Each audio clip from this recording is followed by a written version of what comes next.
아멘. 로마서는 바울이 썼습니다. 고린도에서 전도할 때 이 로마서를 써서 고린도 성도들에게 보낸 편지입니다. 로마서는 16장까지 되어 있습니다. 그런데 오늘 읽은 그러므로 형제들아 12장 1절에 시작되는 이 그러므로는 새로운 전환점을 나타내주고 있는 아주 중요한 본문의 내용입니다. 보통 그러므로라고 하는 그런 말은 우리가 연결사 또는 접속사라고 이렇게 말합니다. 앞에서 말한 부분을 이제 연결해서 그러므로 이렇게 시작되는 그런 말씀이기 때문에 앞에 11장의 내용을 연결하는 말씀인지 아니면 1장부터 11장까지 연결하는 말씀인지 일반적으로 오늘 말할 때는 보통 앞에 있는 11장만 말하는 것입니다. 그런데 오늘 이 로마서는 이 12장의 그러므로는 1장부터 11장에서 하신 모든 말씀, 그 말씀 때문에 그러므로 이렇게 형제들아 하면서 새로운 전환점, 아주 중요한 전환점을 이어지고 있는 그러한 말씀입니다. 보통 그 바울이 이 편지를 쓸 때 대부분 앞부분은 하나님이 우리를 위하여 하신 일에 대하여 말씀하고 있습니다. 그래서 그거를 우리가 교리라 그렇게 말합니다. 또 그거는 하나님이 우리를 위하여 하신 일을 설명한다 그래서 설명 부분 그렇게 또 말합니다. 그리고 이제 12장부터 시작되는 그러므로는 이제 하나님이 우리를 위하여 이와 같은 일을 행하셨으니 이제 너희들이 하나님을 위하여 이와 같은 일을 해라 해서 우리의 실천 부분을 말씀하고 있습니다. 그런 면에서 오늘 이 12장 1절의 말씀은 우리가 이제는 하나님을 위하여 실천해야 될 말씀, 그 말씀을 권면하고 있는 그러한 말씀이다 라고 하는 것을 우리에게 알려주고 있다라고 하는 것입니다.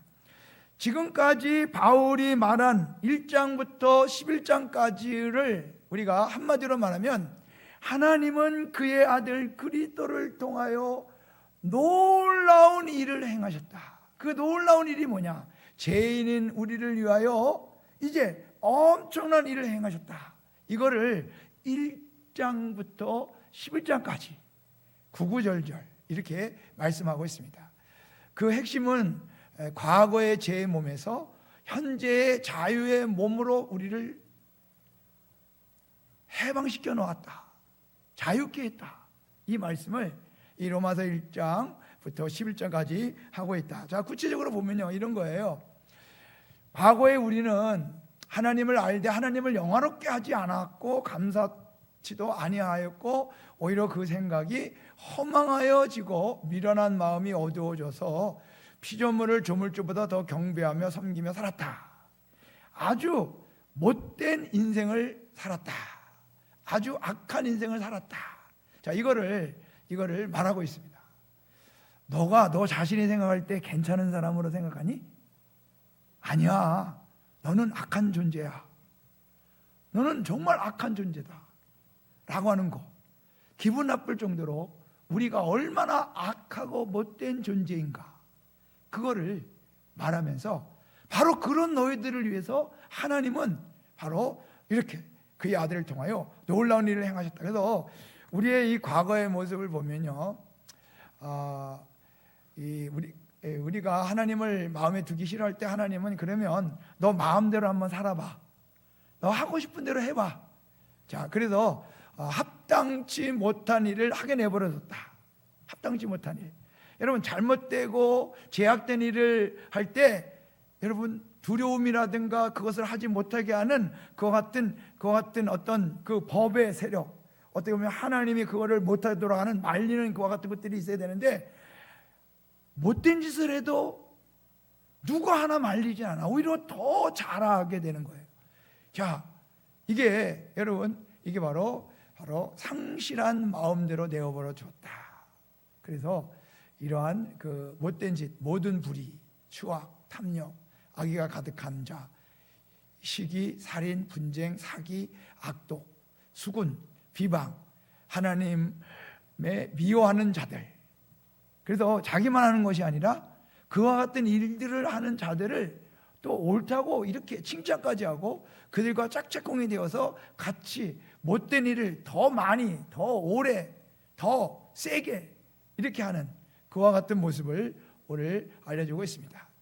자, 하나님이 우리를 위해서 행하신 일은 뭐냐? 바로 이 악한 우리를 위해서 이제 어떻게 하셨냐? 하나님의 아들 그리스도를 대신 제 값을 치르겠다. 이것이 바로 속량입니다. 속량.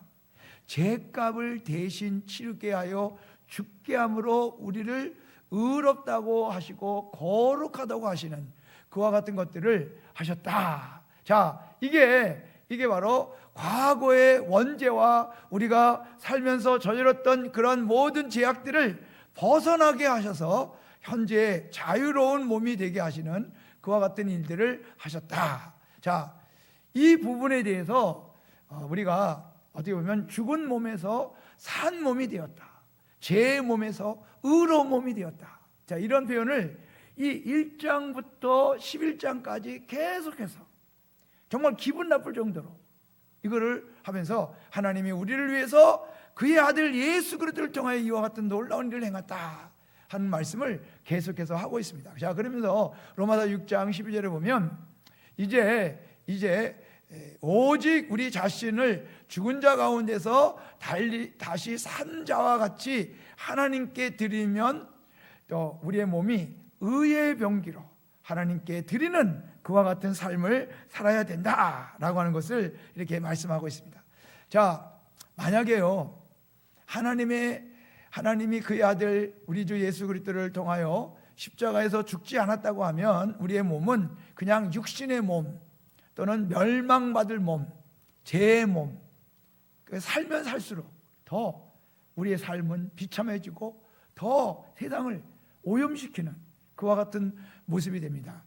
생물학자였던 이 돌프 바인더라고 하는 사람이 우리 삶, 우리의 육체의 가격을 뭐라고 표현했냐면 그 중고 라디오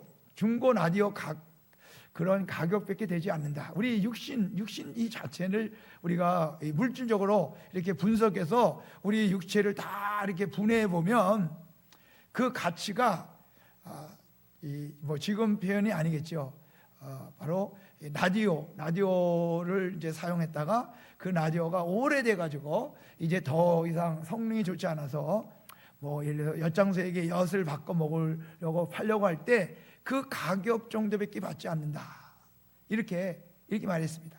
자, 어떻게 보면 우리 육신이라고 하는 이 고기 덩어리는 정말 어떻게 보면 값어치가 없는 거예요. 그러나 하나님은 이 값어치 없는 이 육신뿐만 아니라 더러워지고 타락한 이 영혼의 가치를 더 떨어뜨리는 그와 같은 인간을 하나님은 그렇게 보지 아니하시고 오늘 보면 천하보다 귀하다, 천하보다 귀한 존재다 이렇게 하시면서 자신의 하나밖에 없는 독생자를 가장 비참하게 죽게 하심으로 모든 인류의 죄값을 다 이렇게 치르게 하시는 그와 같은 위대한 일을 하나님은 우리를 위해서 행하셨다라고 하는 것을 1장부터 11장까지 구구절절 이 사실을 알려주고 있습니다. 그래서 우리의 가치가 어떤 가치가 되었는가 다 같이 읽겠습니다. 고린도전서 6장 19절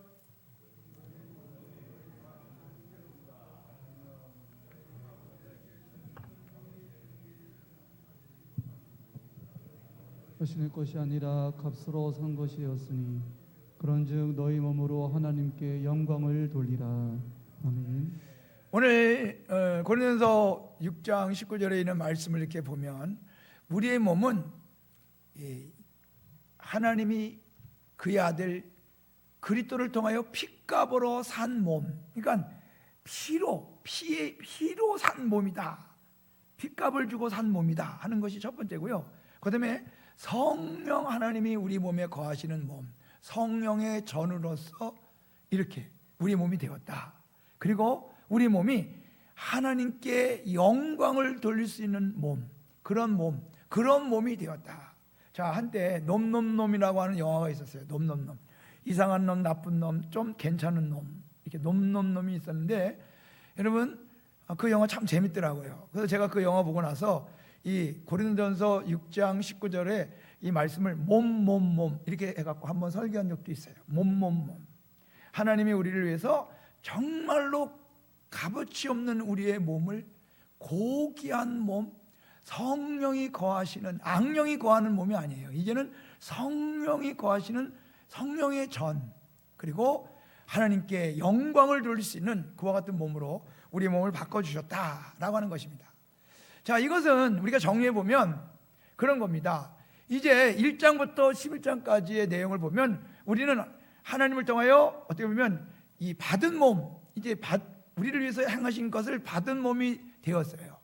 자, 받은 몸이 된 우리는 이제 12장부터는 드리는 몸으로 살아가야 된다. 그래서 우리의 몸을 그러므로의 몸이다. 우리 한번 선포해 볼까요? 나의 몸은, 우리의 몸은 그러므로의 몸, 그러므로의 몸. 우리가 이제 그러므로의 몸이에요. 하나님이 우리를 위해서 놀라운 일을 행하셨기 때문에 이제 하나님께서 받은 몸이 이제는 드리는 몸으로서 이렇게 됐다. 자, 여러분 오늘 여기서 잠깐 쉬어가는 그런 내용으로 하나님이 우리를 위해서 행하신 일은 1장부터 11장까지 아주 분량이 많아요. 그런데 우리가 하나님을 위해서 이제 드려야 될 몸에 해야 될 일은 12장부터 16장까지 있어서 5장밖에 안 돼요. 분량적으로 보면 하나님이 우리를 위해서 하신 일이 더 많다. 우리가 하나님을 위해서 뭐 정말로 뭔가 해도 사실 그건 부족한 거예요. 저희 아버님은 늘 그러더라고요. 뭐라고 말하냐면 부모가 베푼 사랑을 자식이 아무리 갚으려 해도 다 못 갚는다는 거예요. 하나님의 은혜도 우리 인간이 아무리 갚으려 해도 다 못 갚는다는 거예요. 그래서 제가 그 얘기 들을 때 뭐 은혜가 되지만은 자식은 아무리 부모의 은혜를 갚으려고 해도 그거 못 갚는다. 그러니 더 잘하라. 굉장히 이게 무언의 압박으로 그렇게 들려오는데, 여러분 오늘 이 로마서를 통해서 하나님이 우리를 위해서 행한 일이 1장부터 11장까지라고 하면 분량적으로도 여러분 우리가 해야 될 그 같은 말씀이 12장부터 16장까지라고 하면 5장이고 11장이면 2배가 넘어요. 우리에게 어떻게 보면 야, 너희들이 나를 위해서 뭐 대단한 일을 하는 것처럼 그렇게 하지만은 내가 너희들에게 베푼 게 은혜가 더 많어. 너희들이 아무리 나에게 잘한다 할지라도 그거 반밖에 안 돼. 어떻게 보면 그런 식으로 우리에게 어떻게 보면 우리에게 이렇게 알려주고 있는 그와 같은 모습의 말씀이다라고 하는 것입니다. 자, 그런데 오늘 여기 보면 우리가 주님을 위해서 행하는 그와 같은 것들이 아무리 힘든 그와 같은 말씀들이라 할지라도 그거는 결코 우리에게 무거운 것이 아니다. 자, 이 말씀을 하고 있습니다. 요한일서 5장 3절에 보면 하나님을 사랑하는 것은 이것이니 우리가 그의 계명들을 지키는 것이다. 자, 이렇게 하면서 그의 계명들은 어떤 것이다? 무거운 것이 아니로다. 이렇게 말해주고 있어요. 하나님은 정말로 인격적이신 분이시고 우리의 중심까지 다 하시는 분이에요. 여러분, 그렇기 때문에 우리가 할 수 없는 것들을 하라고 억지로 그러지 않아요. 할 형편도 못 되고 할 능력도 안 되고 할 실력도 안 되는 우리에게 너 이거 해라, 이런 분이 아니라는 거예요. 하나님이 우리에게 주신 이 계명들, 주님을 사랑하고자 하고 우리가 주님을 위해서 살아가고자 하는 그 같은 모습 속에서는 그것이 나에게 맞는 것들, 내가 충분히 할 수 있는 것들, 그와 같은 것들로 우리에게 이 말씀을 주신 것이다 라고 하는 것입니다. 그래서 우리가 또한 안심이 되는 것입니다. 자, 두 번째로 우리의 몸은 형제로서의 몸이다 라고 할 때 오늘 바울이 그러므로 형제들아, 자, 지금 바울이 고린도에서 지금 로마서를 쓰고 있는데 이 형제들이라고 부르는 이 사람들은 누구입니까? 로마 교회에 있는 그 성도들을 의미하고 있습니다. 자, 여기서 오늘 우리가 하나님을 믿어 예수님을 구주로 믿는 모든 성도들은 이제 우리의 몸은 그러므로의 몸과 더불어 형제로서의 몸을 가진 자들이 되었다라고 하는 것을 우리에게 알려주고 있습니다. 자, 보면 바울이 로마에 있는 이 믿음의 이 사람들, 이런 사람들을 자신의 형제라고 부르고 있을 때 그들을 만난 적이 있었던가? 없었어요. 그들을 본 적이 있었는가? 없었어요. 여러분, 로마서라고 하는 편지가 먼저 가고 나중에 바울이 로마 교회를 방문하는 것입니다. 그런데 천연덕스럽게 마치 본 것처럼 형제들아, 언제부터 우리가 친했다고, 언제부터 우리가 형제라고, 어떻게 보면 좀 이렇게 생뚱맞게, 아니 언제가 우리가 우리야? 너하고 나하고 언제가 우리가 됐어? 당신하고 나하고 언제 우리가 형제가 됐는데, 뭐 이렇게 좀 얘기할 수 있어요. 까칠게 얘기할 수도 있을 거예요. 자, 그런데 바울은 오늘 그렇지 않아요. 오늘 보면 이 로마에 있는 성도들이 예수 그리스도를 믿으면서 그 믿음을 가지고 살아간다고 하는 것을 들었을 때 어떻게 했냐? 여러분 다 같이 읽겠습니다. 먼저 내가 예수 그리스도로 말미암아 너희 모든 사람에 관하여 내 하나님께 감사함은 너희 믿음이 온 세상에 전파됨이로다. 아멘. 여러분, 바울이 한가한 사람입니까? 자, 로마에 있는 성도들이 믿음 생활을 참 잘한대. 아이, 그래? 뭐 할 만큼 그들이 형편도 좋고 로마 시민권이 있으니까 뭐 배부르고 등 따뜻하고 얼마나 우월한 민족으로서 자부심도 있고, 그래 당연히 잘 믿어야지, 뭐 이렇게 어떻게 보면 냉소적으로 그들을 평가한 것이 아니라, 정말 이 로마 사람들이 믿음 생활을 잘하는구나 하고 하나님께 기도할 때마다 감사하고 이 편지를 통하여 그들에 대해서 칭찬해주고 축복해주고 이러한 모습을 오늘 가지고 있다라고 하는 것입니다. 자, 여러분, 오늘 우리가 예수 그리스도를 믿게 되었을 때 오늘 우리 같은 성도들끼리 형제의식이 있어야 된다 하는 것입니다. 그래서 어떻게 하든지 내가 만난 그들에게 정말로 도움이 되고 유익이 되고 이로움이 되고 그들의 믿음이 성장할 수 있게 되고 성화될 수 있는 그와 같은 것들로 이렇게 하기 위해서, 그래서 바울은 이 로마서를 쓰는 그와 같은 그 이유에 대하여 1장 11절에 이렇게 말했어요. 내가 너희 보기를 간절히 원하는 것은 가서 대접이나 받고 환영이나 받고 이렇게 높음이나 받고 이런 것이 아니라 어떤 신령한 은사들을 너희에게 나눠주기를 원한다. 너희 믿음이 지금 있는 믿음보다 더 견고해지기를 바란다. 자, 그러면서 우리가 같이 주님을 믿고 같은 하나님을 믿고 같은 성령님을 의지하는 우리가 서로 만나면 위로가 되고 격려가 되고 용기를 줄 수 있는 사람들, 할렐루야, 그런 사람들로 되기를 원한다라고 하는 것을 오늘 말씀하고 있습니다. 자, 여러분, 여기서 또 한 가지 더 지적할 수 있는 것은요, 이런 거예요. 바울이 로마 시민권을 가졌기 때문에, 그가 유대인이지만은 로마 시민권을 갖고 있기 때문에 나면서부터 그 부모 잘 만나서 로마 시민권을 갖고 그렇게 되었기 때문에 로마 사람들, 그런 사람들에 대해서 특별히 이렇게 로마서를 이렇게 쓰지 않았느냐? 여러분, 그런 게 아닙니다. 여러분, 그 로마에 있는 사람들이 로마 그 당시에 보면 4분의 3이 노예 신분이에요. 4분의 1에 불과해요. 또 그 중에 예수 믿는 사람들이 정말 얼마가 됐겠어요? 오늘 바울이 말하는 것은 신분적, 혈통적, 형제의식이 아니라는 것입니다. 그들이 인종이 틀리고 그들의 어떻게 보면 신분도 틀리고 그들의 소유가 유무가 다 각각 다른지라도 그들이 어떤 형편, 어떤 처지에 있든지 예수 그리스도를 주님으로 믿는 그와 같은 사람들이면 모두가 하나님 안에서 우리가 가족이고 형제다 라고 하는 것을 오늘 이렇게 말하고 있다고 하는 것입니다. 그래서 바울이 말하는 이 형제들아라고 하는 영적인 의미가 더 강한 것이다 라고 하는 것입니다. 자, 바울이요, 여기서 보면 이 형제 의식을 가지고 갈 때 바울이 로마 성도들에게 그런 말을 합니다.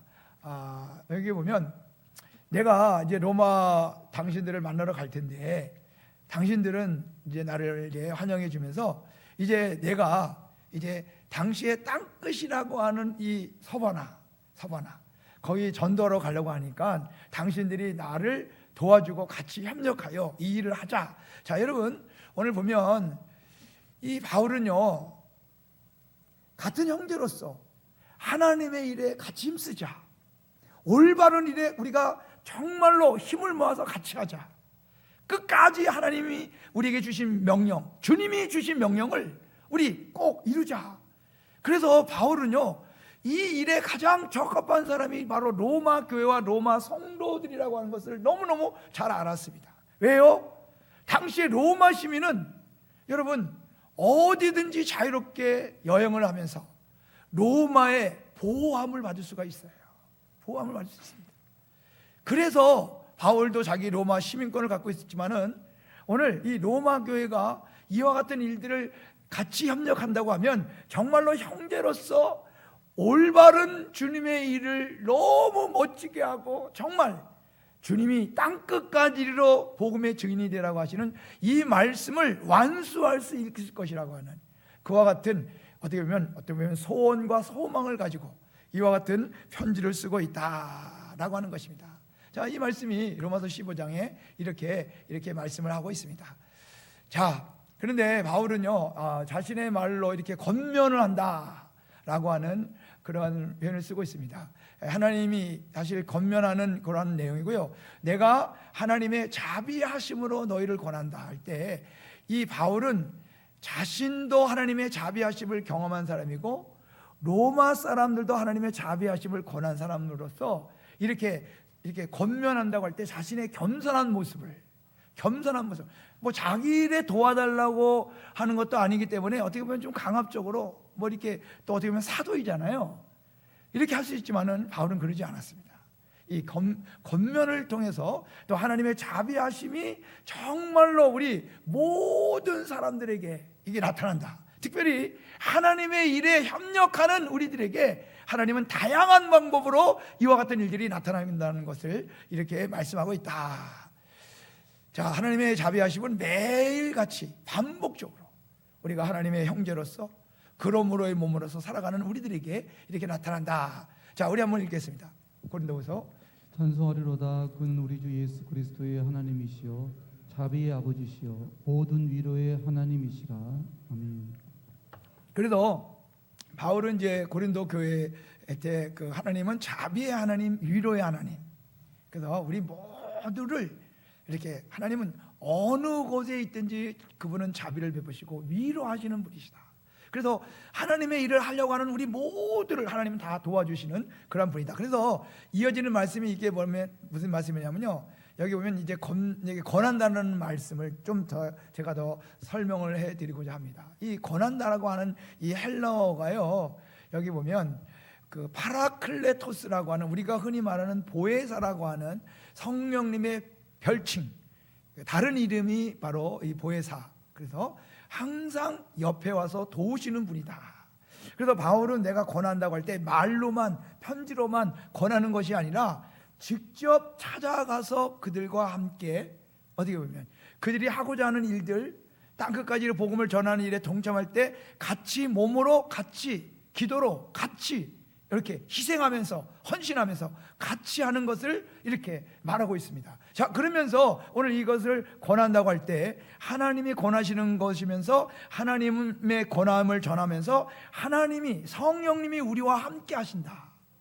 그래서 내가 너희들에게 이게 권하는 것은 그냥 너희들이 듣는 것이 아니라 하나님이 바로 너희들이 이것을 행할 때 하나님이 바로 너희들과 함께 하신다라고 하는 것을 강하게 그들에게 이렇게 전달하고 있다라고 하는 것입니다. 자, 두 가지입니다.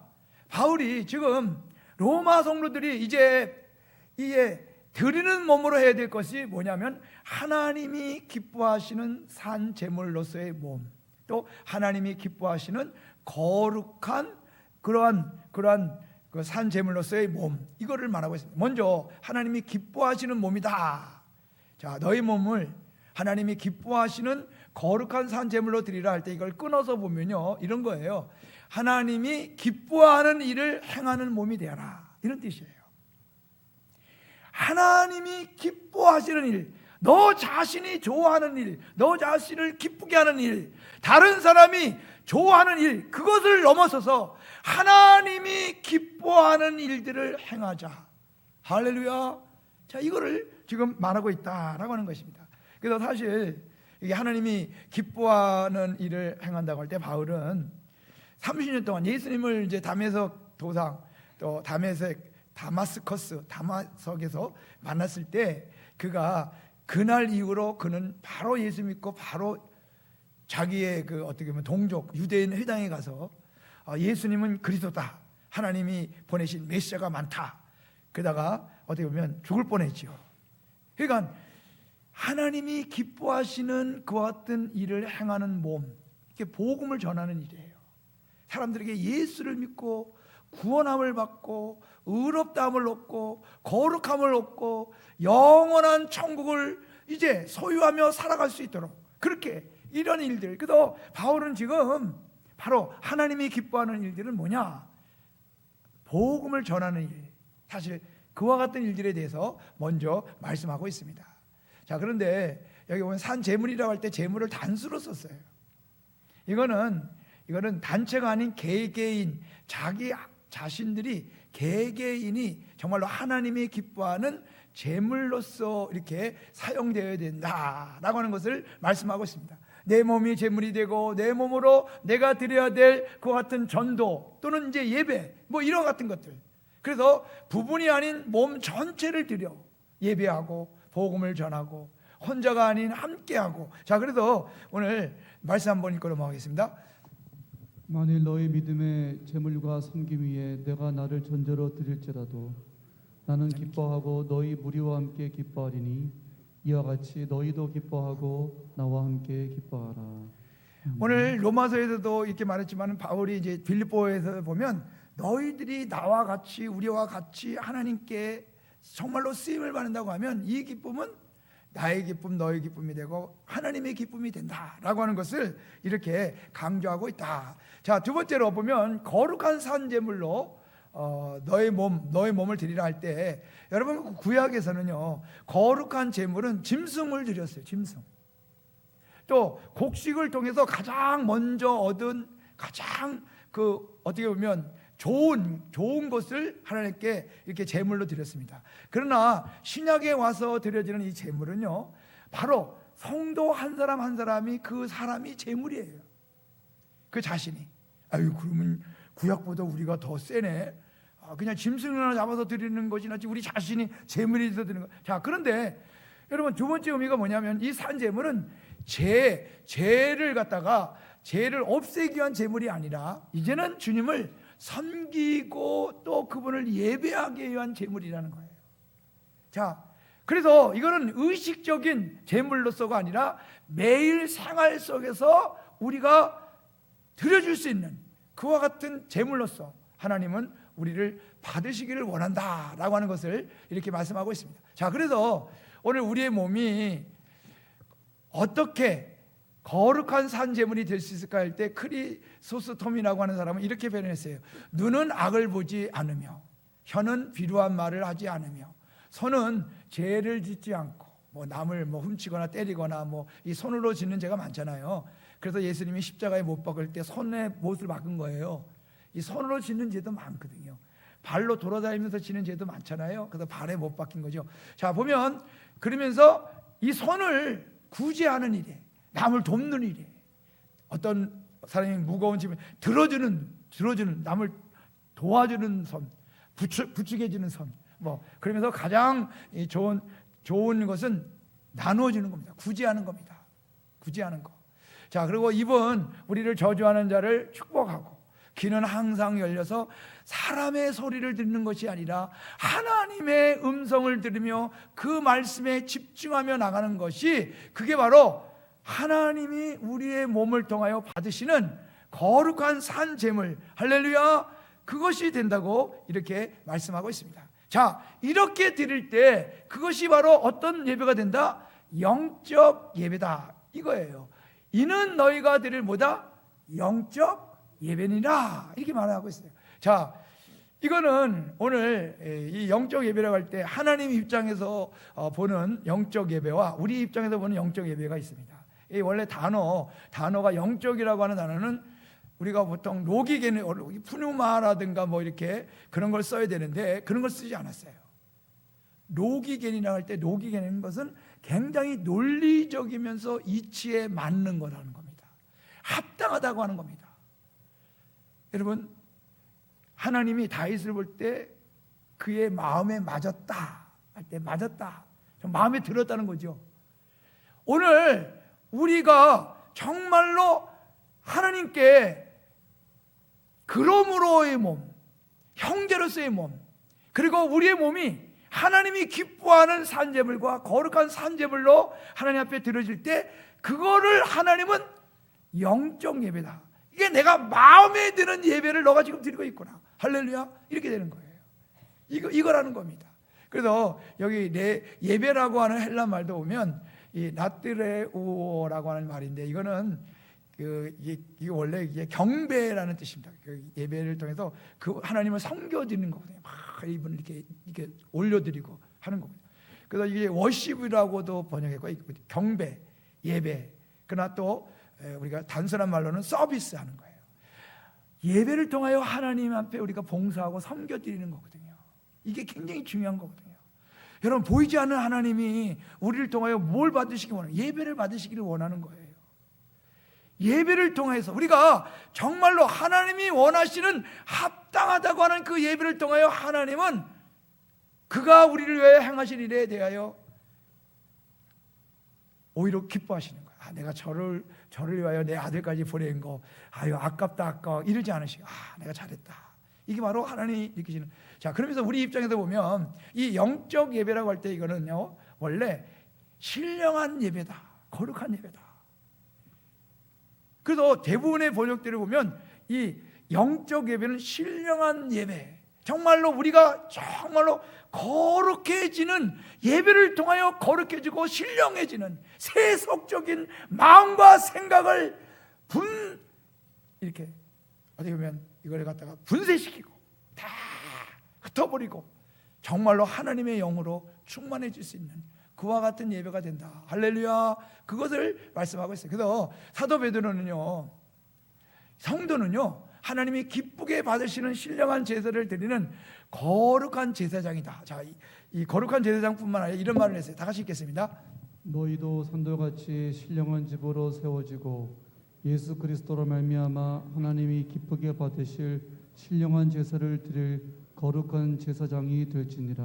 아멘. 오늘 베드로는 흩어져 있는 성도들 박해 속에서도 예수를 믿는 그들이 정말로 너희들이 예수 그리스도를 똑바로 믿으면 너희들은 신령한 집이다. 하나님의 영이 늘 거하시는 곳이다.